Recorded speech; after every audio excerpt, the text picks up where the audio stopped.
नमस्कार. वसंतदादा पाटील विद्यालय रहिमतपूर इयत्ता 6वी आपलं सहर्ष स्वागत करत आहे.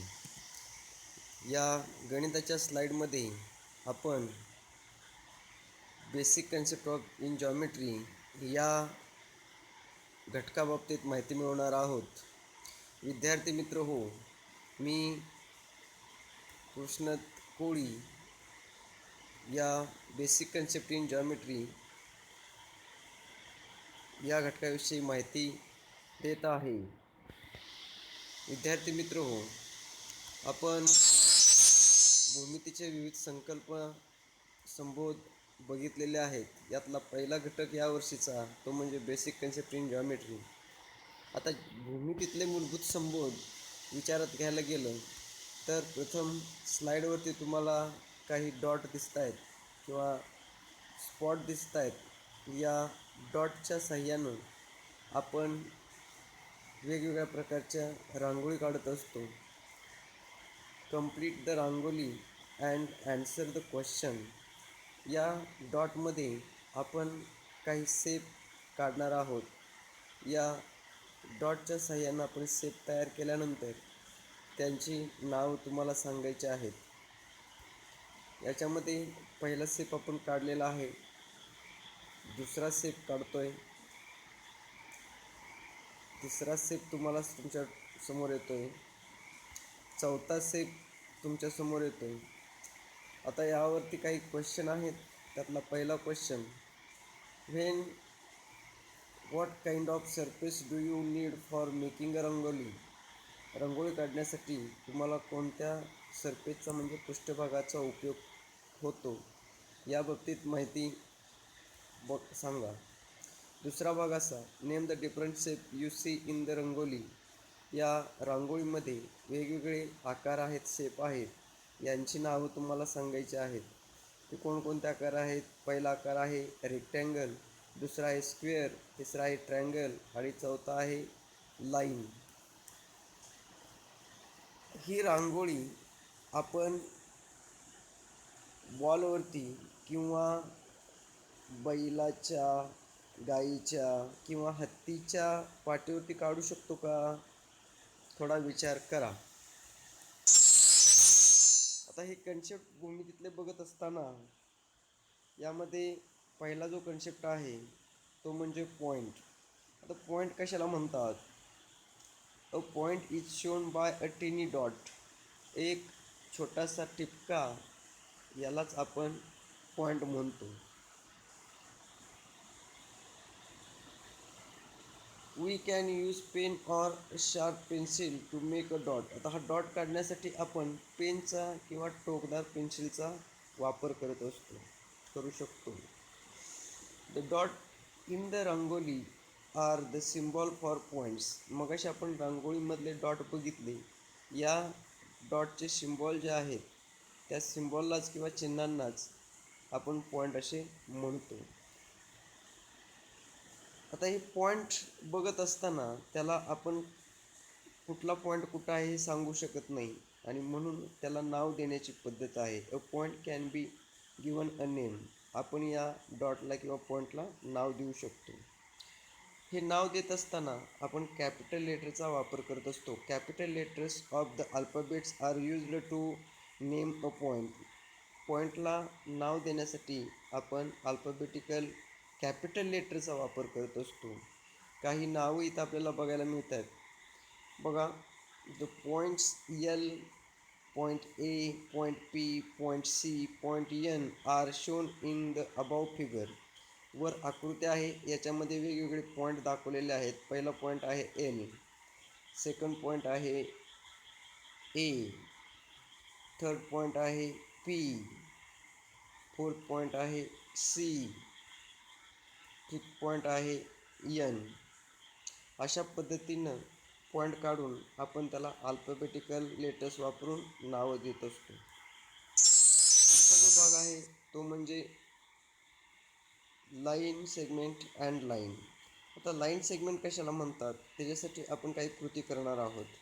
Take 2 point A and B on a sheet of paper. कागदावरती तुम्ही पॉईंट ए व पॉईंट बी घ्या.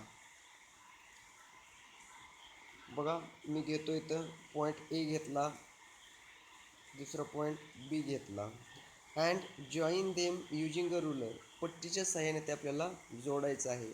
मग पट्टी आपल्याला पाहिजे, पट्टीच्या सहाय्याने आपल्याला ते जोडायचं आहे. ही पट्टी घेतली आणि पट्टीच्या सहाय्याने आपण तो दोन पॉईंट आपण जोडले. आता हे जोडल्यानंतर आपल्याला काय मिळते बघा, we get a straight line. आपल्याला एक सरळ रेषा मिळते. We can extend line in both direction till the edge of the paper. आता ही जी रेषा आपण काढतोय किंवा लाईन काढतोय ही कुठपर्यंत काढतोय, जोपर्यंत कागदाच्या कडा संपत नाहीत तोपर्यंत आपण ती लाईन काढतोय. याचं एक उदाहरण आपण खाली बघतोय बघा, की या मोबाईलच्या एजेस आहेत त्या एजपर्यंत आपण त्या लाईन दोन्ही बाजूला वाढवू शकतो. बघा जरा, एजपर्यंत लाईन वाढवू शकतो. मग if the paper is very big, जर पेपर मोठा असेल तर काय, तर तेवढी लाईनसुद्धा वाढत असते. The line can be very long too, म्हणजे ती लाईन तेवढ्या लांबीपर्यंत, कागदाच्या लांबीपर्यंत वाढत असते. आता या पुढच्या स्लाईडमध्ये आपण काय बघणार आहोत, लाईन कशी असते. आता लाईन म्हणजे काय, आता एक आकृती तुमच्या डोळ्यासमोर आली, पॉईंट ए आणि पॉईंट बी मधून जाणारी एक लाईन आपण तुम्हाला समोर दिसते. त्या लाईनमध्ये काय दाखवले बघा, we can extend this line forever without any limit on the both side. म्हणजे दोन्ही बाजूला आपण अमर्याद, विदाउट एनी लिमिट म्हणजे कोणतीही मर्यादा न ठेवता आपण ती लाईन एक्सटेंड करतोय, म्हणजे वाढवतोय. आता हे वाढवत असताना तुम्हाला त्या दोन्ही बाजूला काय दिसत आहेत, बाणाची टोकं दिसत आहेत. We use arrowheads at both ends of the line. आणि ती वाढत जाते म्हणून त्याच्या दोन्ही बाजूला आपण बाणाची टोकं दाखवत असतो. बघा, म्हणजे लाईन म्हटलं की त्याच्या दोन्ही साईडला बाणाची टोकं ही दाखवलीच पाहिजेत.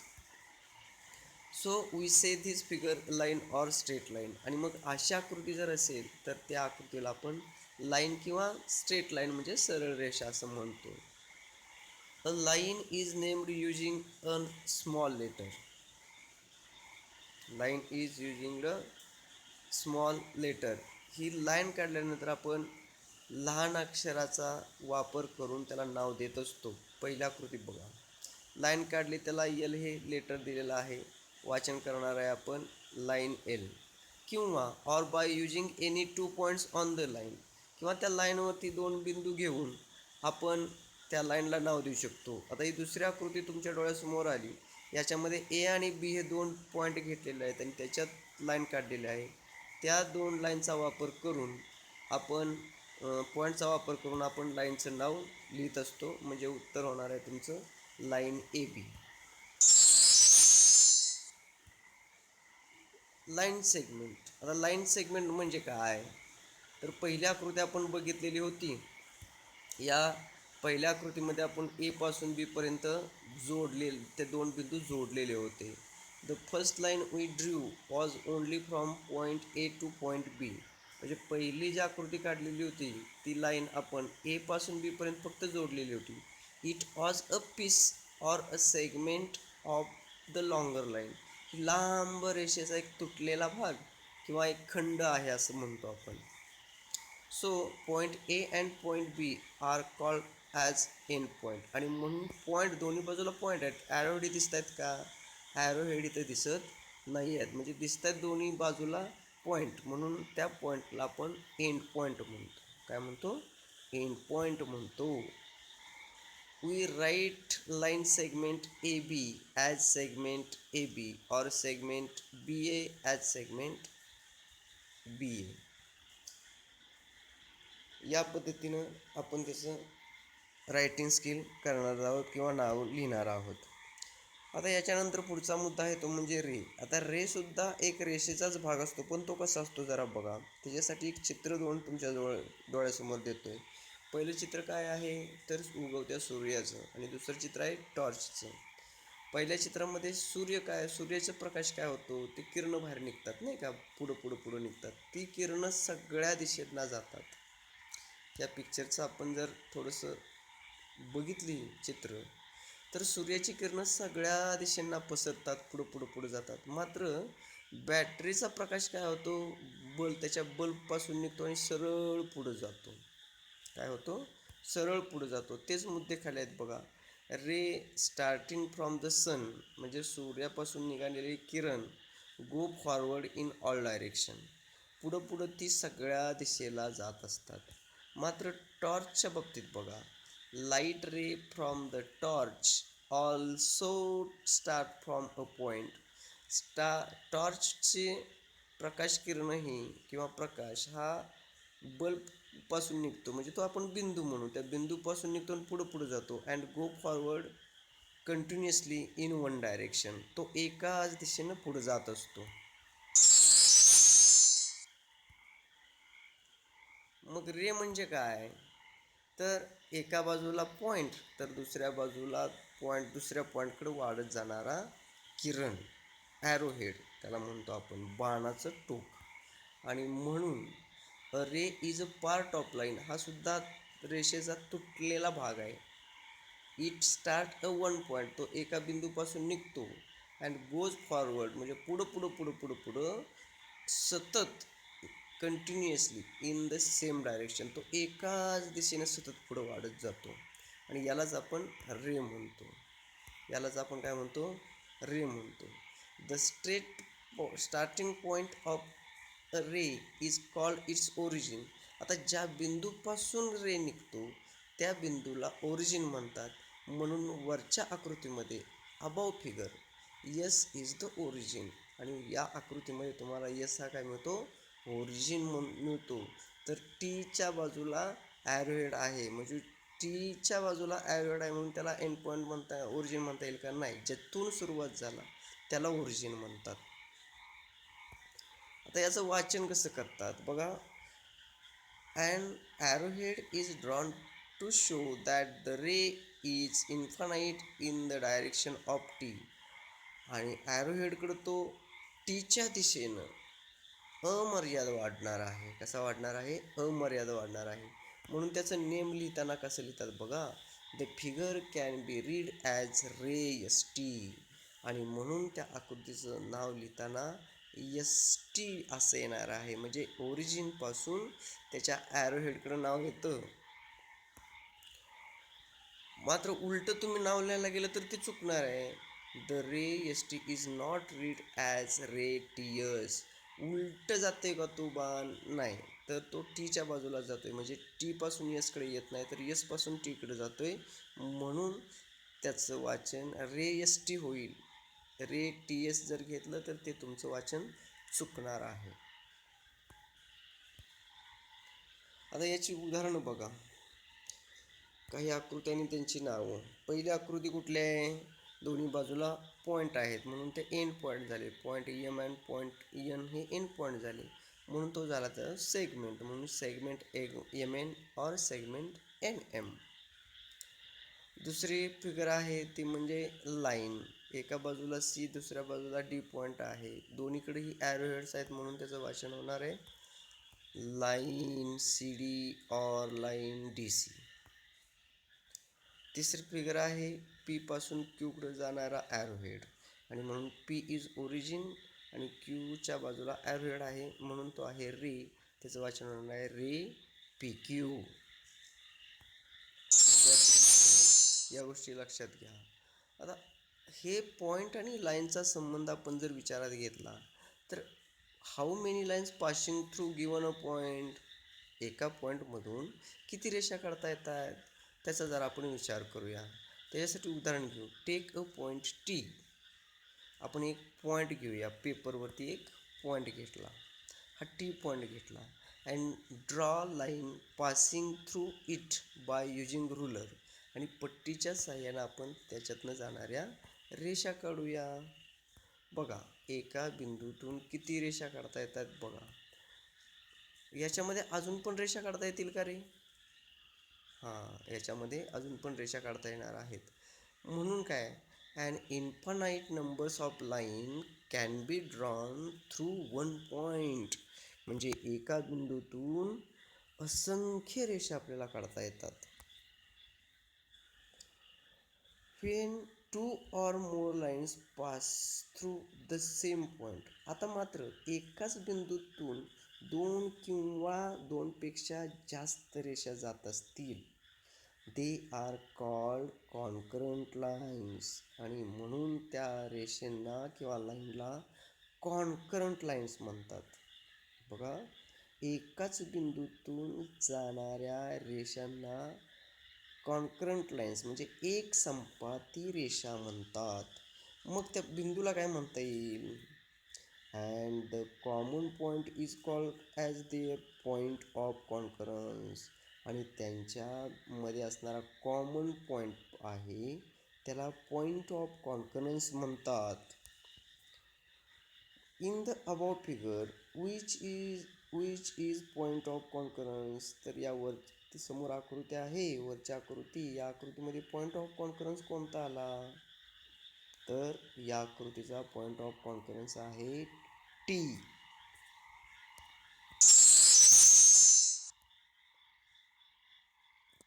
How many lines passing through to distinct point. आता एका पॉईंटमधून जाणाऱ्या इन्फानाईट लाईन्स आपण बघितल्या, त्या पॉईंटला पॉईंट ऑफ कॉन्करन्स म्हणतात. तर त्या एकाच ठिकाणी इंटरसेक्ट होणाऱ्या, छेदणाऱ्या रेषांना आपण कॉन्करंट लाईन्स म्हणतो. मग पण जर दोन बिंदूतून जर एकच रेषा आपल्याला दोन बिंदूतून रेष काढायची झाली तर किती रेषा जातात, त्याचा आपण जरा विचार करूया. मग याच्यासाठी आपण काय करूया, टेक टू डिस्टिंक्ट पॉईंट, म्हणजे जे लांब लांब जर आपण दोन बिंदू घेऊया. एक पॉईंट घेतला ए आणि दुसरा पॉईंट घेतला बी. याच्यातून किती रेषा काढता येतात बघूया. बघा, draw a line passing through given two distinct point A and B. A आणि बी मधून जाणारी किती रेषा आहेत ते आपण काढूया.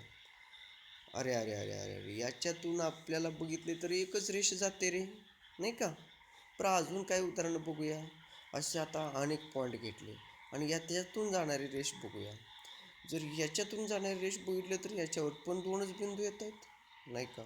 म्हणजे दोन बिंदूतून जाणारी रेष एकच असते. या बाबी पण लक्षात ठेवल्या पाहिजेत.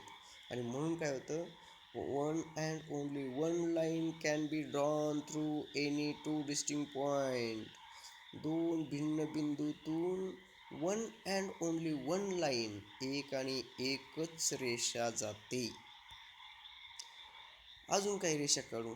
आता ही रेषा काढली तर याच्यावरती किती बिंदू आलेत बघा बरं. आता मग एकाच रेषेवर अनेक बिंदू जर असतील तर त्याला काय म्हणतात ते जरा बघूया. 3 or more points which lie on a single straight line are said to be collinear points.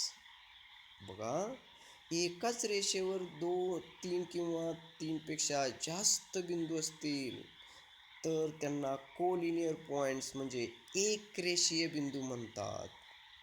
काय म्हणतात? एक रेषीय बिंदू. बघा, point which do not lie on the same line are called non collinear points. आणि मग त्या रेषेवर नसलेले जे बिंदू आहेत यांना नॉन कोलिनियर पॉइंट्स म्हणजे नैक रेषीय बिंदू म्हणतात.